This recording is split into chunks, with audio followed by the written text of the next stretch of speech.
my whole just demeanor changed, and I was so deflated. And he goes, hey, I've been in the business a long time. I just know no one's going to buy this book. It was as if every single one of his words just pierced through my soul and drained any desire that I had to continue on this journey. Like, why would I even try? This rock star just told me to quit. Let me tell you why you shouldn't give up on your dreams. Years ago, I had an opportunity to meet a famous author. This was a best-selling author and sought-after speaker. This person was and still is famous in Christian circles. He has sold millions of books and speaks to audiences of thousands all over the world. In fact, if I said his name, I want to, but I'll keep this classy. But if I said his name, you would probably know who he is if you're familiar at all with Christian self-help books, especially in the kind of Christian living, marriage, and family category. So the year was 2015, and I had just recently started Preaching Donkey, which is my other online business where I help pastors preach with confidence and clarity.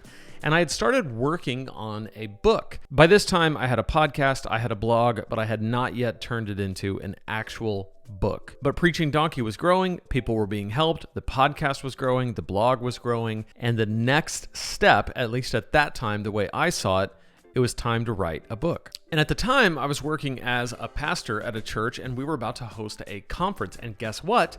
This household name, this famous superstar, this person who's written several books and sold millions of copies, was going to be at our church speaking at a conference, and I was going to have access to him. So I set up a time where he and I could just have a few minutes to chat. And I said, look, I'm working on a book. I would just love for you to look at it. Now, at this point, I had completed the first draft of the book. It was basically written. I had not had it edited yet. I hadn't had it formatted yet, but I had it on paper, the entire first draft. And I was so excited to get to talk to this famous superstar of a guy about the book that I had been dreaming about for years and was just sure that it was time to write. So we sit down, he looks at the book, he flips through the pages, sets it down on the table, shrugs his shoulders and says, no one's going to buy this book.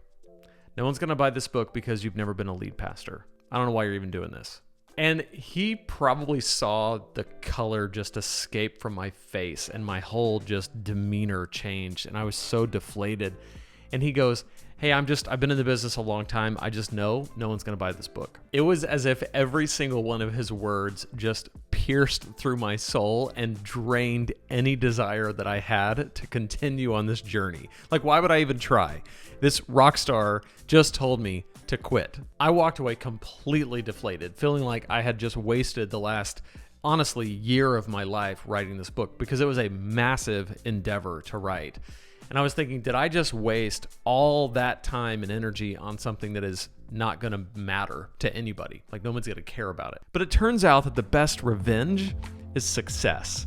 Like, I'm not big into getting revenge, but I am into winning and letting the people who thought that I would lose know that I won. And sometimes you don't even have to tell them because they'll see. So I let his vote of no confidence turn into this just absolute obsession with making this book succeed. Like, I was going to make this book succeed. And even though it was a self-published book, I did everything I could to make it look and feel and smell and read like a traditionally published book put out by Random House. I mean, I was going to make this thing legit. So I published that book anyway. It went on to be a #1 bestseller in its category on Amazon. There was a point where my book, which turned out to be this one, Preaching Killer Sermons, How to Create and Deliver Messages That Captivate and Inspire. This book was the #1 bestseller in its category on Amazon. And there was a week in which it was #1, and #2 was a book by Andy Stanley called Communicating for a Change, and #3 was a book by Tim Keller called Preaching. Those are both massive, massive names in this space, and those were both massive, massive books. And my book was beating theirs that week. Now, granted, it had just came out and their books had been out for a while, but still, it was a #1 best-selling book. I got endorsements from massive names, and guess what? People who are lead pastors. People like Mark Batterson, the pastor of National Community Church. People like Carey Nieuwhof of the Carey Nieuwhof Leadership Podcast, and several others. It was so absolutely validating to have so many people endorse the book. But then it went on to sell, and it went on to get reviews. And I got so many reviews from so many people who said, oh my gosh, I have been looking for a book that lays it out this clearly and simply. I finally feel like I can do this. Review after review after review just praised the book. I've gotten contacted from seminaries all over the world, seminaries in the Philippines, seminaries in different countries in Africa that use the book as a preaching textbook. Now, do I say all that to brag? I guess. I mean, sure. But more than that, the success of the book shows me that you cannot listen to the opinions of people who want to tell you to not even try. Because if you want to make something happen, nobody's opinion should ever stop you. Now, Preaching Donkey eventually went on to be a full-fledged online business with a complete suite of products and resources that help pastors preach with confidence and clarity. It's actually something that we talk about all the time on this channel, where I tell you what I'm doing to grow that business as I help you start and grow your online businesses on this channel, which, by the way, I can help you do that. If you go to lanesebring.com/supersimple, I can give you my super simple guide to your first $500 online. I'll basically show you how to build this type of business, whether or not you ever want to write a book. You may not want to write a book, totally fine. You may want to do coaching and consulting, maybe online courses, build a community. I'll show you how to do all that with a systematic plan over at lanesebring.com/supersimple, totally free. My gift to you that also subscribes you to this newsletter, which goes out every Tuesday in an email form. So you get the video here, but if you want to get this email to your inbox every Tuesday, you can subscribe over at lanesebring.com/supersimple. So I published the book. It did well. I started Preaching Donkey. I've helped thousands of pastors preach with confidence and clarity. And guess what? I've still never been a lead pastor. Take that, Mr. Famous Author Know-It-All, right? Like, I've been other kinds of pastors. I was a pastor for 15 years in various different capacities, but I've never been the lead senior pastor. And if I had let that one influential guy's opinion dictate the direction of my life, I would have never leaned into the calling that God actually has for me, and I wouldn't have made the impact that I was put on this planet to make, because I would have given up on it because of one famous author's opinion. Now, how tragic would that have been? So here's the thing. When it comes to your online business, when it comes to your plan, when it comes to what you want to do with your life, there are going to be people who are going to have their opinions. In fact, a lot of people are just going to ignore what you're doing or write it off until they can't ignore it, and then they'll start taking credit for it. Like, I knew you were going to be successful all along. Well, no, they didn't. They ignored it like everything else.